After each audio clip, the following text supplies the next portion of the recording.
Hi friends, welcome to cine family 2. TV serial actress Kavyasri. Kavyasri ప్రస్తుతం ప్రముఖ star మా ఛానల్లో ప్రసారమవుతున్న చెన్నీ సీరియల్లో హీరోయిన్ కావేరి క్యారెక్టర్లో నటిస్తూ మంచి పేరును, గుర్తింపును సంపాదించుకుంది. కావ్యశ్రీ సీరియల్లోనే కాకుండా కొన్ని టీవీ షోలలో కూడా పార్టిసిపేట్ చేస్తూ సందడి చేస్తుంది. కావ్యశ్రీ అప్డేట్స్ని బయటికి రాగానే బాగా వైరల్ అవుతుంటాయి. అయితే రీసెంట్గా చెన్నీ serial heroine Kavyasri Sridevi drama company షోకి సంబంధించిన డ్యాన్స్ పర్ఫార్మెన్స్ ఫొటోస్ను షేర్ చేశారు. ఆ ఫొటోస్లో కావ్యశ్రీ చాలా అందంగా, క్యూట్గా, ముద్దుగా కనిపించింది.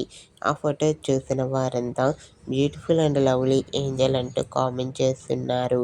మీకు కూడా చెన్నీ serial heroine Kavyasri real life latest photos మీకు నచ్చినట్లయితే మీ అభిప్రాయాన్ని మీ కామెంట్ రూపంలో తెలియజేస్తూ లైక్ చేయండి, షేర్ చేయండి. మరిన్ని ఇంట్రెస్టింగ్ అండ్ లేటెస్ట్ అప్డేట్స్ కోసం మా సినీ ఫ్యామిలీ 2 ఛానల్ని సబ్స్క్రైబ్ చేసుకోండి.